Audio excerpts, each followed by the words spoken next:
Thank you. There's Laura Loomer. Thank you very much, Ed. Ed's a great friend, and I really appreciate you having me again, and really appreciate being here. Again, just a few shout-outs. My board member, Matt Tierman's there, and Laura Loomer right there. My good friend Laura Loomer are here. So I'm going to do something unusual. Usually I would show video clips. Today I'm going to actually just speak, and I'm going to show a very brief clip, and I'm going to tease, announce what we're releasing next week. I'm going to tell you what we're going to release next week. I'm not going to show you what we're releasing, but I'm going to give you a tease. And the subject of our investigation for launch next week is the deep state. And we are calling it Unmasking the Deep State. And I'm going to talk to you a little about what that is, what's going to happen, and then we're going to show a little tease clip. I think the audio-visual guys have it queued up when we're ready. So first I'm going to talk about this deep state. What is the deep state? Why are we exposing it? And then I'm going to talk about what a disgrace American journalism is and how we're going to change it. So first, what is the deep state and why is Project Veritas going to unmask it? To some, this deep state is an anonymous, faceless resistance. To others, it is a vast, unaccountable government bureaucracy, or some would call it an extra-legal state within a state. Some call it a conspiracy theory. But that conspiracy theory just recently took out an op-ed advertisement in the New York Times. So it's not a conspiracy theory anymore.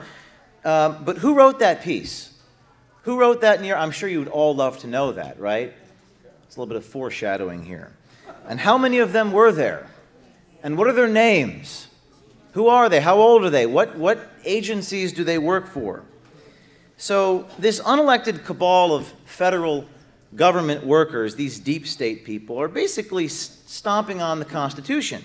They are in all branches of government, and they are hiding among the some 2.5 million federal employees. So at the most fundamental level, Americans make their voices heard through elections, and these people are circumventing that.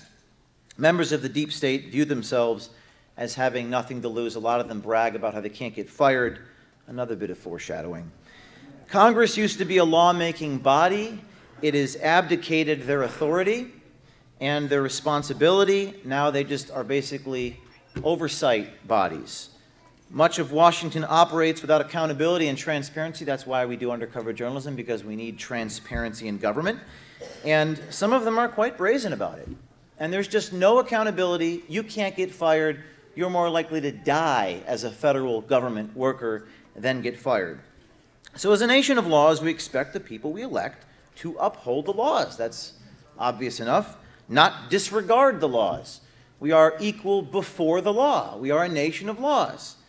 The agencies of Washington, D.C., so they must be held accountable. And then there is the fourth estate, our journalist friends in the American media, which have been fanning the flames of the deep state for the last 2 years and since November 7th. The media has created a cycle of politically motivated leaking, followed by media outlets backing off of earlier leaks that have been deeply misleading. We have also seen a confluence of error-ridden stories between intelligence agencies, political operatives, all for the sake of narrative. But we don't get to see the faces of these shadowy figures, at least not until soon. We don't get to see what their motivations are. We don't get to see why they're doing what they're doing. We don't know anything. We just have anonymous sources. So therefore, by the power invested in me, by all of you, and just because it's really damn fun, we at Project Veritas think it becomes necessary to unmask the deep state, to personify them.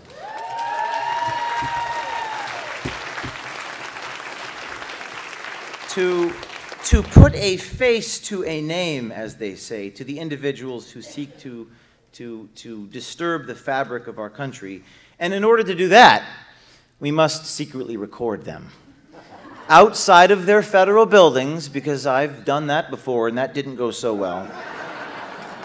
In order to do that, we must expose them in their own words so that I'm not the source. I'm not the source of this information. They are the source. When you hear them attack me, well, James OKeefe is not a credible source. Well, I'm not the source.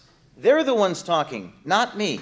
So I'm going to show you just a little brief 30-second little ad, if you will, that will preview the story that will likely drop next week. Take it away.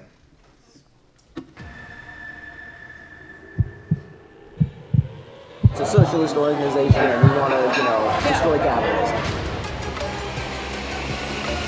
There's like a little resistance movement. Inside,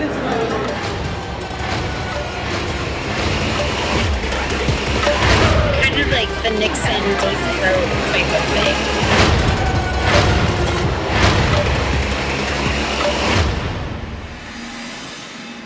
Deep State Unmasked, next week.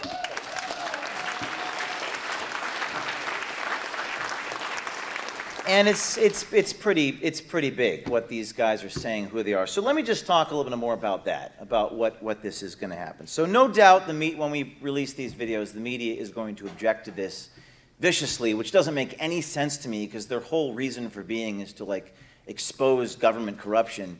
But they will certainly not. They will object to this and attack me viciously. And the first thing they'll do, and I'm just anticipating this for all of you, is they're going to attack the methods. They're going to claim that it's unethical to record people without their consent and produce that into a video that I put on YouTube. Let me address that, and let me address that vehemently.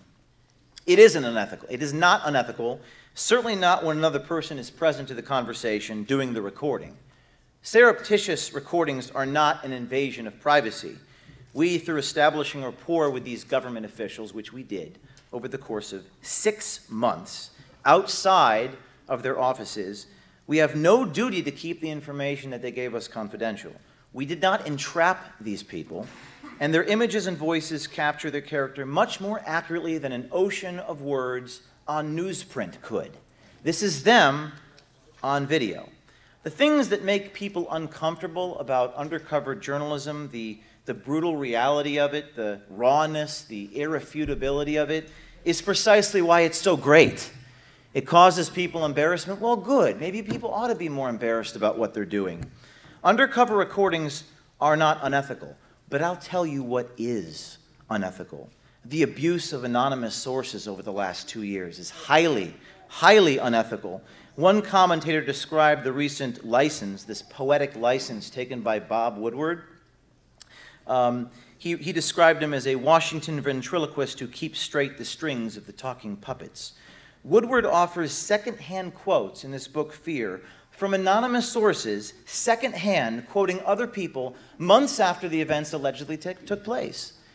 We don't do that. We film the anonymous sources and give them to you.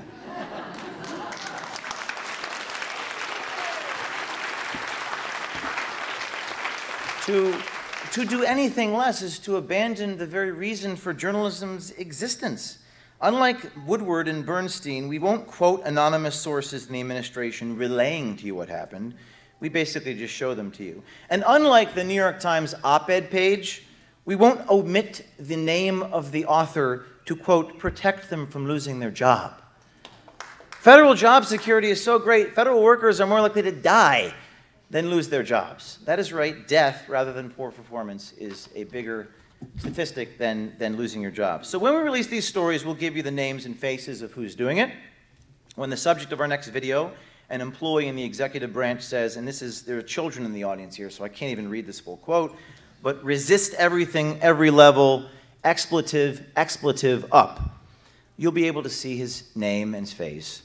You'll be able to see his title, his employer, his demeanor, his arrogance. You'll be able to see his lack of introspection, his greed, him bragging about how nobody will ever hold him and his comrades, that's a word that he uses, accountable. So, but there's a deeper theme here as I finish up this talk, that transparency is required of those who govern us. Privacy belongs to the people that put those people in power. Transparency belongs to government, privacy belongs to the people. The media has that in reverse. The media thinks that privacy belongs to government And we should be transparency into all of you. That's all twisted. That's inverted. And the reason why it's the inverse is because the people in Washington, they serve their own interest, as you all know. So this is a great injustice. So we must unmask and show you the faces of who these people are.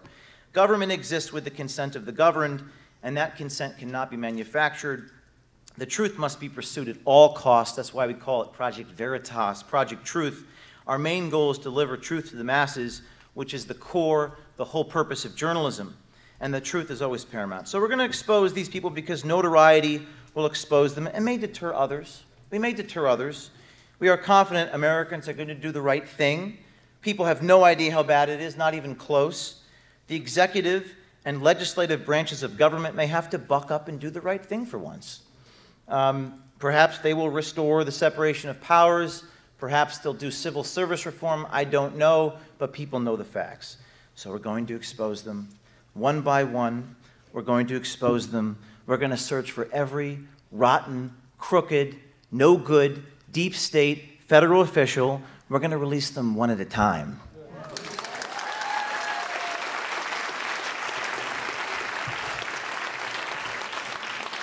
We're going to unmask you. We're going to find you. We're going to make you internet famous. And for Jack Dorsey and Mark Zuckerberg, who will inevitably have to send their engineers in to tinker with algorithms and shut down virality, I will say to you that they can't stop us all. They can't shadow ban everyone in this room. And if they really want to do that, then I say, screw them, go ahead. And we will turn our cameras onto the Twitter and Facebook engineers as they do it. But this is going to be an information revolution. It's going to be viral. It's going to be big. Federal workers may lose their jobs, and I need your help spreading it out. Thank you very much.